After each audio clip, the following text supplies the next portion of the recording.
Kia ora, welcome to the Amateur Austenite. I'm Frances Duncan, author, Austenite life coach. My co-host is Rachel Pilwell, book buyer, Austenite, all-round nerd. Hi. Today we're discussing what is Rachel's favourite adaptation of Emma, Woo! the 2009 miniseries.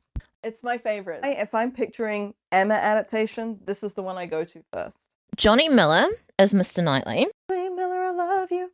He also is Edmund in Mansfield Park, and he is the narrator. Mr. Knightley is the voiceover in this one. Remember how you were like, why is Mrs. Elton the narrator? This one is Mr. Knightley, and that one makes sense. He starts off narrating, but as it goes on, Emma starts narrating. Oh, I missed that. I think it is in episode 3. It's when she thinks she's in love with Frank. She's like, what's this feeling? I've never felt this before. Maybe this must be what love is. This must be what love feels like. But we don't get it at any other point. We only get it at that point and when she realizes she's in love with Knightley. Would we say that's narration, or is that internal thought? I think if it was happening throughout, I'd say it's internal thought. But I do think it is some sort of narration. But the main narration is Knightley at the very beginning. There is a second Edmund Bertram in this adaptation. Blake Ritson, who is Mr. Elton, was Edmund in the Mansfield Park with Billy Piper.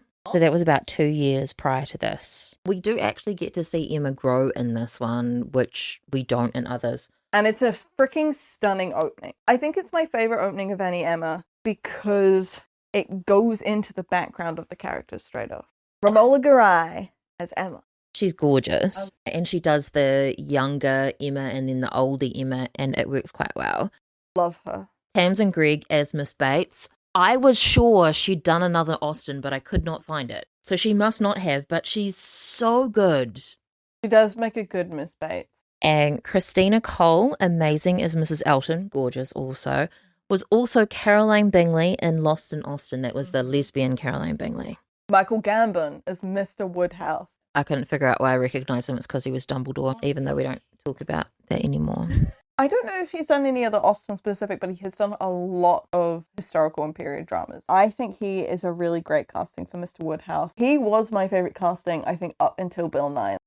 So back to the beginning. The first thing we actually see while Mr. Knightley is giving his intro narration is a shot of Emma's mother, very brief, which I don't think we've seen before. She's described as being carefree. Her husband, Mr. Woodhouse, whether he was carefree before her death and then became a lot more overbearing afterwards, I think would make sense though. They specifically say in the narration that it's because of her death that Mr. Woodhouse becomes that way. I love that this narration gives proper background explanation of Emma, Frank, and Jane's situations, of how Emma, despite her mother's death, grew up wanting nothing, as opposed to Frank, who's, after his mother died, had to then be sent off to go live with his aunt. And you do see Mrs. Churchill briefly where she says, I'm taking him with me and I'm going to call him Frank Churchill. She specifically says because of my sister, so they've changed, as opposed to in the novel, Mr. Churchill, that is the brother of Frank's mother.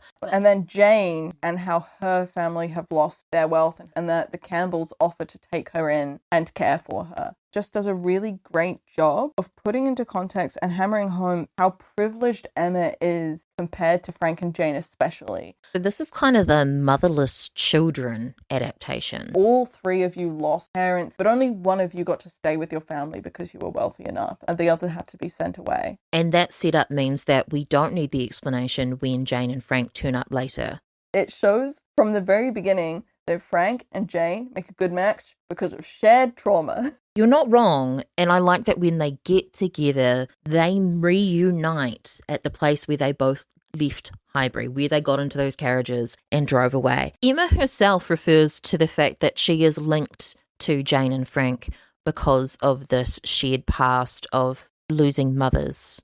In the loss of mother sense, Emma and Frank also then have shared trauma, but she didn't get sent away. Level up of shared trauma is being sent away from your home. I think we discussed that when we were talking about the novel, that Frank and Jane running into each other and being like, oh, you have a similar story to me. We come from the same place and we're being raised by people richer than us and we're not sure quite where we fit. One of the things I really love in this opening as well is that we get to see Emma as a child. And we see Miss Bates is over at Hartfield, Miss Taylor's there. Child Emma is hiding under the table, kind of being like, oh, still listening to this woman. And then her and Miss Taylor look at each other And they just have this look that I think, better than anything else I've seen, shows their mother-daughter bond and their friendship. That depth is really shown in this adaptation, and no one else has ever highlighted that. But it then leads into maybe one of the greatest transitions I've ever seen. Miss Bates is talking. The continuing on with the exact same sentence, we see child Emma put the tablecloth down over her, and then it immediately transitions to adult Emma sitting down on the couch. But Miss Bates is saying the same sentence the whole time. The dialogue and the audio doesn't change. That we see child Emma and then adult Emma still listening to Miss Bates saying the exact same thing, which is praising Jane. I think it really again hits home when Emma says she's been listening to people praise Jane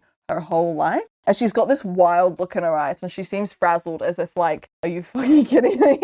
Make it end, please. There is a lot of crying in this adaptation, and it starts right from then. Mr. Weston when Frank leaves, Miss Bates when Jane leaves. Then it carries on with Harriet crying when Mr. Elton gets engaged, wanting to cry over Mr. Martin's letter, Jane crying over Frank, which that guy sucks. Jane and Emma both end up crying after Box Hill. And then again, when Jane leaves, Miss Bates crying again, and Emma crying during the proposal, and then also crying when she's like, we can never marry, which is hilarious. I think one difference this highlights between Emma and the Frank and Jane is that Emma's world is quite small. It's actually reiterated quite a few times, Frank. He talks a lot about leaving the country and going to Europe or somewhere else. Both of them have left Highbury and their homes, but they've got to see things. And it's talked about how Emma has never got to see the seaside. He does ask Emma about a place and she's like, oh, I've never left Highbury. You know, she's never gone to London to see her sister. There's just all these places she's always hears about, but she's just never gone. Is this the one that at the end shows them going on their honeymoon and she's like, oh my God, the sea. And it ends with them on a cliff looking at the sea. He takes her to the beach for their honeymoon because he knows she's always wanted to see the sea. Probably one of the most romantic gestures. It does happen in the novel. They do honeymoon by the sea. I love this imagery of Mr. Knightley actually opening up her world. The one thing she's missing, she's privileged in every other way, except she's stuck in one place. Not having friends, that's the thing that she's missing as well. When she sees Harriet, it's almost like she's jealous of how much the Martins care about Harriet, and that's why she wants to be Harriet's friend. Emma's just turned up at Mrs. Goddard's, and they were like, oh, what are you doing here? Where's Miss Taylor? I mean, Mrs. Weston. And she's like, I can come by myself. We can no longer be together all the time. Before that happens, we see Emma setting up the Westons. You don't normally get to see that part of the story. Normally the story starts at the Westons' wedding or just afterwards. First, we actually see her discussing John and Isabella getting together, and we see them being silly together in the garden and Miss Knightley being like, no, they've known each other their whole lives. They're not going to get together. And then we see her setting up the Westons with her genius umbrella move of being like, oh, it's raining. Oh, your umbrella is bigger than this one. You guys should walk together. And then Mr. Weston inviting Miss Taylor over. I think that's so funny. He specifically says he's recently bought Randall's. That little line is something that gets missed in other adaptations, that he did wait until he had a home before he started trying to woo Mrs. Weston. When he was younger, he wasn't as cautious, and Frank is still like him, but now he's learnt to be cautious. That leads me, though, with her setting them up to a point that Knightley makes then. Oh, they would have gotten together regardless of your interference. Emma definitely needs to approve the Westons getting together for it to happen. With any of this couples, with John and Isabella, like, you see them being playful. Would they get together without Emma? Would the Westons be together without Emma? But if she wasn't there, would they have ended up together? Is this kind of an Indiana Jones situation where the Nazis would have ended up with the Ark of the Covenant regardless of whether he was there, and they would have melted their faces off and died anyway? So Emma's the one that's stopping anyone from opening the Ark of the Covenant? If Emma wasn't there, all of these relationships still would have happened in the exact same way. Even the Elton would have gotten together eventually, because even though Emma wouldn't have rejected Mr. Elton, he still would have then had to find a different wife because no one in Highbury would have been rich enough for him. I reckon Mr. Elton might have married somebody different because he needed to get married quickly. It's true. He might not have gotten married so fast. But I think there wouldn't have been anyone else in Highbury who he would have deemed his equal. He needed to find someone sufficiently fancy to show off so he could come home engaged rather than licking his wounds with his tail between his legs. Frank and Jane still would have gotten together because they were together before they even get to Highbury. Sorry, but does Emma need to be here? Well, Mrs. Weston wouldn't be there if Emma weren't there. She might have been there to look after Isabella. And then when Isabella left, She would have left. Anyway, some food for thought. I'm sorry for derailing this conversation. At the start, Mr. Woodhouse says, mothers die, and that is a fact. And that is quite painful, but it's also kind of a funny quote. Isabella says about Emma that a husband might expect to tell her what to do. Good point. And Emma says to Mr. Knightley, in the same vein, men don't like girls who argue. We were talking in the previous episode about Miss Selton saying women should be timid. These are all kind of rephrasing that. Mr. Knightley talking about Mr. Elton. That man is so full of himself, I'm surprised he can stay on his horse. He does not like Mr. Elton early on, and he makes it known. You can't blame him. One of my favourite lines is when Emma shows up to Miss Goddard's alone. They say, oh, but it's not safe, what about the chips? And Emma's just like, oh, well, Mr. Knightley says they're not bad sorts of travellers, that they travel here every year. That's accurate. They would have been the same people that come on a regular basis. And I'm like, yes, Mr. Knightley, teach that they're not bad people. Like, I was like, finger snaps. I love it. They're just people. A really funny line to me was Elton coming in late to dinner. I was kept away by a higher power. It was because of God. Emma's only second to God. Yeah, in Highbury, she is Jesus. Apologies for the blasphemy.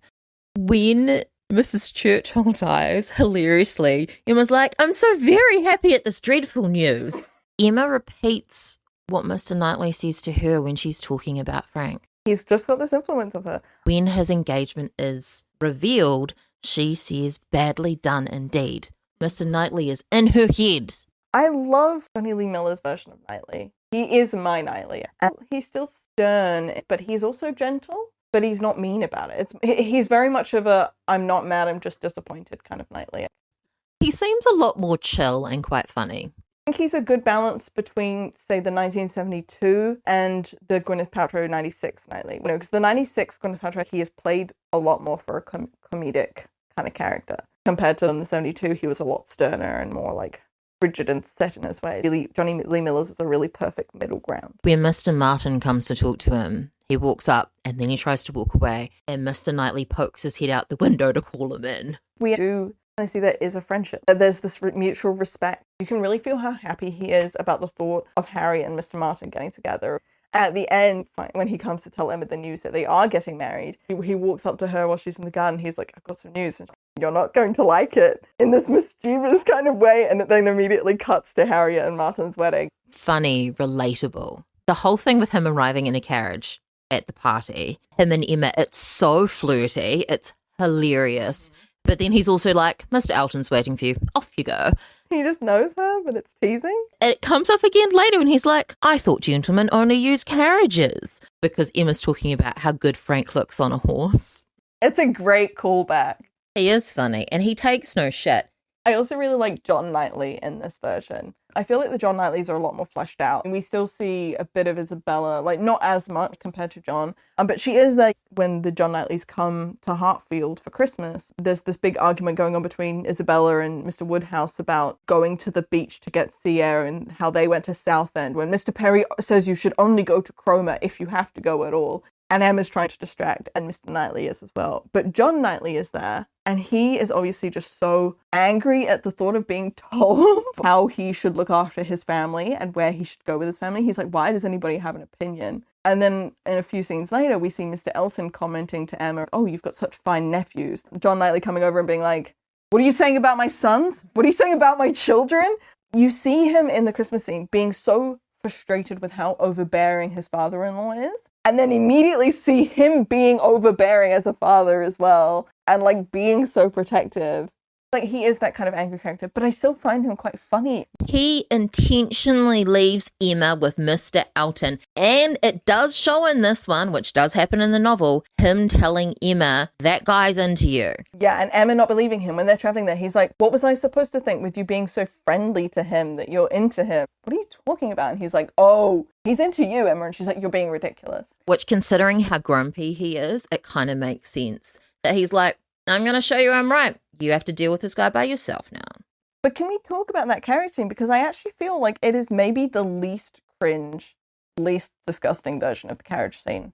He is still being cringy. You know, he goes over to sit next to her and he grabs her hand. But as soon as she gives the stern word of saying, no, go sit over there, like he hesitates for a moment, but he does it. He's upset and he is still kind of angry. But Elton doesn't do the storming off like a child like he does in some other versions. Yes, he does do the whole, I don't care if Harriet lived or died. Literal quote from the novel. And when he sees Emma's face of like disgust at that, he does say, as if he didn't mean to say a rude thing. He kind of realizes, oh, I am wrong. I am getting a no. And he just kind of sits back and goes, what the fuck? And then he goes off. I think it is a much less harassing scene. Having said that, though, he is rude to servants. Doesn't surprise me. Actually, I'm surprised that more versions don't show him being rude to servants. That's kind of a classic red flag that they like to show in movies and books. This guy is bad because he kicks puppies or is mean to servants, as opposed to he doesn't hear when you say no. I kind of love that he and Mrs. Elton are into each other, though. They're kissing and he carries her into the house. That's really cute. And he waits for her to arrive for church so she can make an entrance. So he has married well. She has £20,000 in this one, though. We have said before that the Eltons are a good match. And I think this is one of the versions that does show that.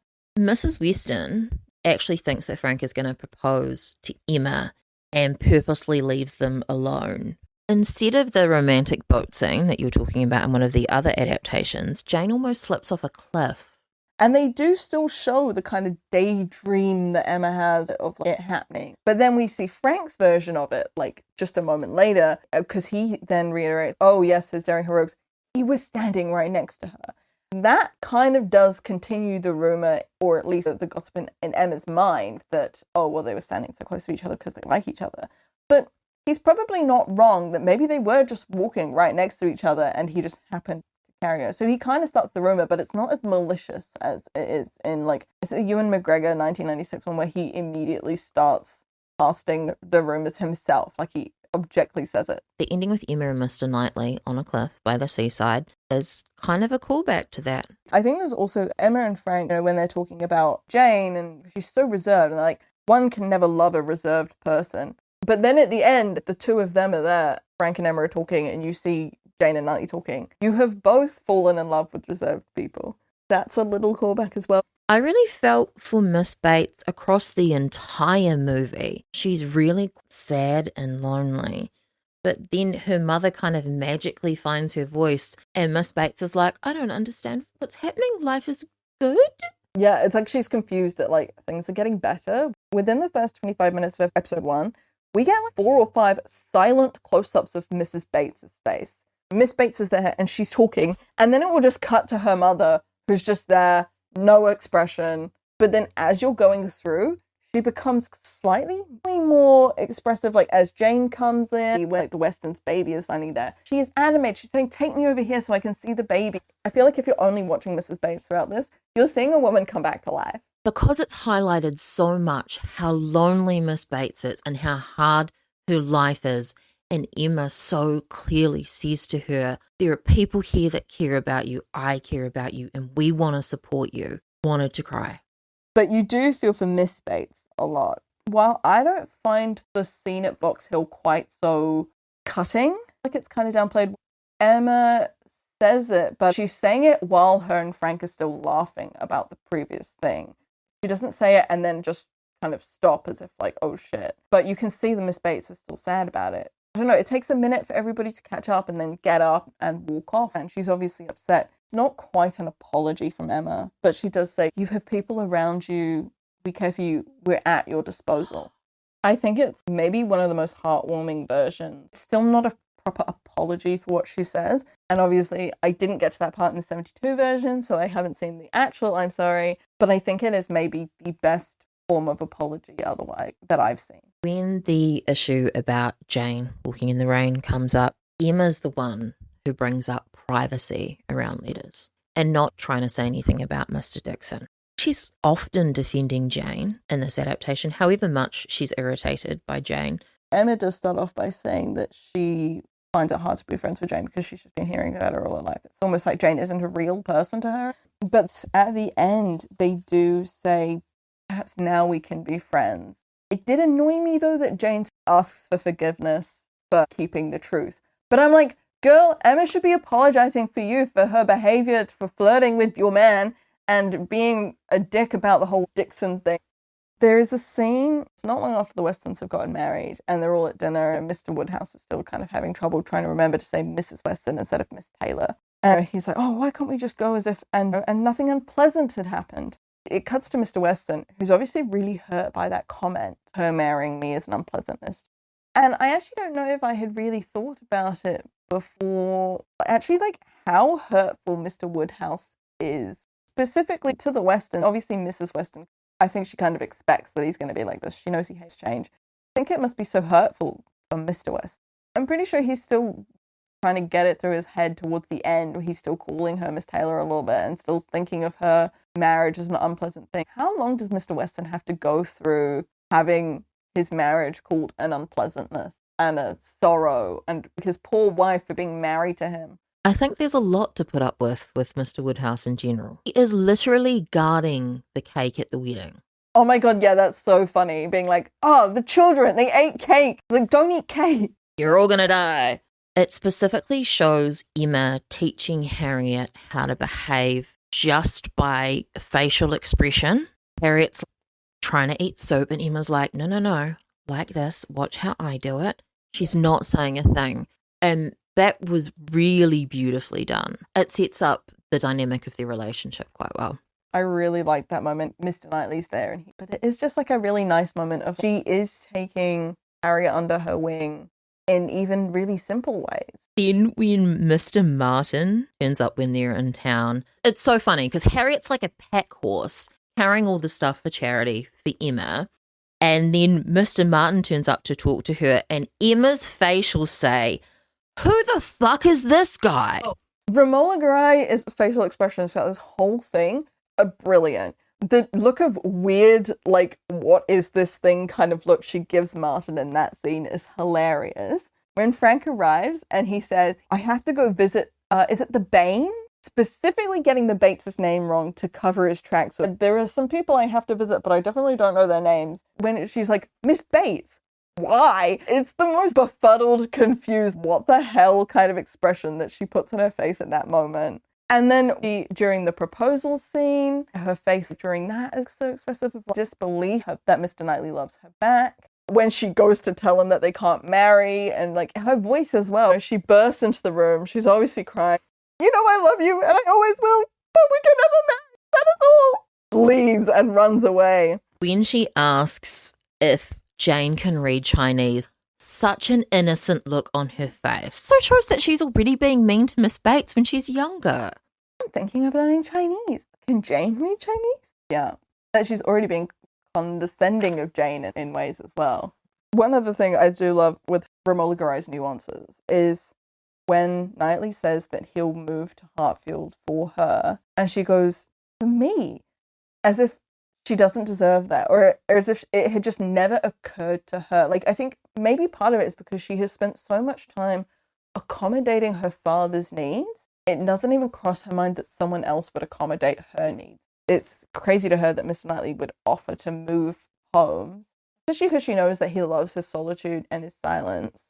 When she's telling Mrs. Weston why Mr. Knightley and Jane would never be together, and it cuts to a scene of Mr. Knightley at Donwell with Miss Bates and Mrs. Bates and Jane, and Miss Bates just talking and him just sitting there sweating, just nodding with a smile on his face. He could never have been with Jane.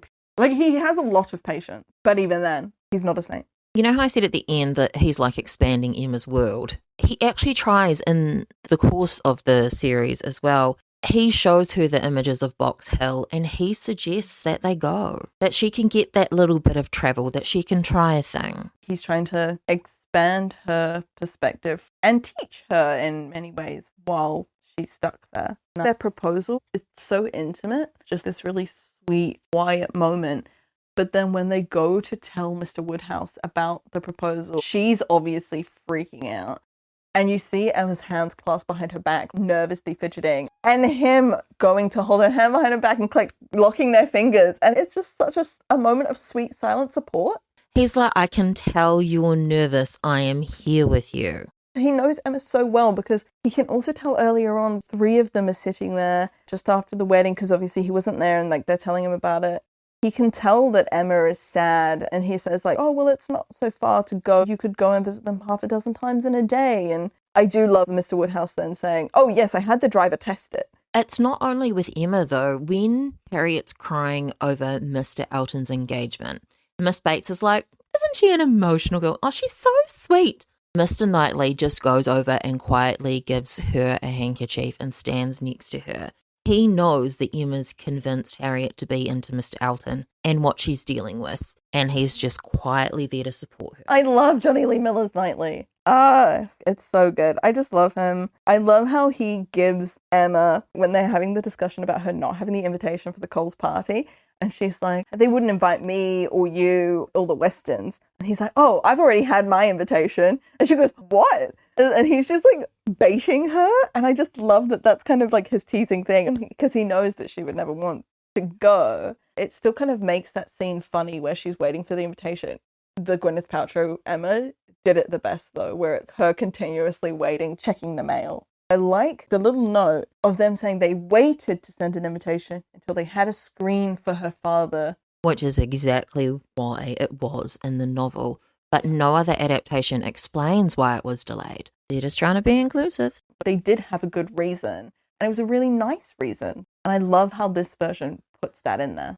The garden at Hartfield is very manicured. You get to see early on Isabella and John running through it. And then Emma's working in the garden, actually working, when Mr. Knightley comes and he proposes, and hilariously, she's hiding behind a tree. She sees him coming and she's like, oh God, I can't talk to him. He's going to come and tell me that he's in love with Harriet. So she's just hiding from him, but he still sees her anyway. And that's always the proposal scene I picture. It's long, but all 4 episodes felt less long than the one Gwyneth Paltrow film. There's no scene in this one of Emma breaking the news of her engagement. We don't actually see Harriet's reaction to the news. We just see her marrying Mr. Martin, which goes to show that her feelings for Knightley probably weren't so strong. Emma attends the wedding with Knightley. They hug afterwards. Congratulations on your choice. Emphasis on your choice. She specifically makes that emphasis. They do keep them being friends. There's a congratulations and kind of an assumption that they're probably going to stay friends. They invite Frank and Jane to the wedding. I guess they're just like, oh, well, you know, this is the end of the film. We're going to invite everybody to this wedding. The 1996 Beckinsale TV movie opened on the chicken thieves and ended on the chicken thieves. I thought that was a really weird way to bookmark that adaptation. This one also ends with discussion of chicken thieves. Going away for 2 weeks, so long as they'll be away. The John Knightleys are coming to stay because there are chicken thieves about and there needs to be someone here to help look after them. That is the turning point in the novel for Mr. Woodhouse. They can never marry. There are chicken thieves. Yeah, we need to get them married so Mr. Knightley can live in our house and protect us from the chicken thieves. Let everybody get married as long as the women and their chickens are safe. That's the way Mr. Weston needs to win Mr. Woodhouse over. I had to marry her so that we could protect the chickens together. And that is our discussion of the 2009 mini-series of Emma. I've been Frances Duncan and this has been Rachel Pilwer. Bye! Thank you for listening and we wish you happy watching. While I was watching this miniseries, I started making myself an ultimate casting list of who I think are my favorites of the ones we've watched. What was your top Spotify? I do YouTube music. I am in the top 0.01% of Taylor Swift listeners. Wow. I know. Dang, that is a bit high. Yeah, no, but people are getting 0.000001 sort of shit. Oh my so, God. yeah. That's crazy. Yeah. And my most listened to is her latest album, which only came out in October, which I'll have you know, only like a couple of days ago, I've started transitioning out of. So for like 12 weeks, that was my thing that I listened to nonstop. Okay. And so I've only just started to switch on to other things. My top artist for the year was Stephen Schwartz. Who? Who is the composer for Wicked, the Broadway musical. Yes! And I was in the top 1% of listeners for the Wicked Broadway musical. But my top song of the year was Heaven on My Mind, which is the first song from Jesus Christ Superstar. Can you tell she's into musicals? Of my top 5 songs, 1, 2, and 5 are all songs from Jesus Christ Superstar. 3 is Where Is My Husband by Ray. And 4 is Dream Come True from the Disney TV channel movie musical Zombies 4. I love it. That is beautiful.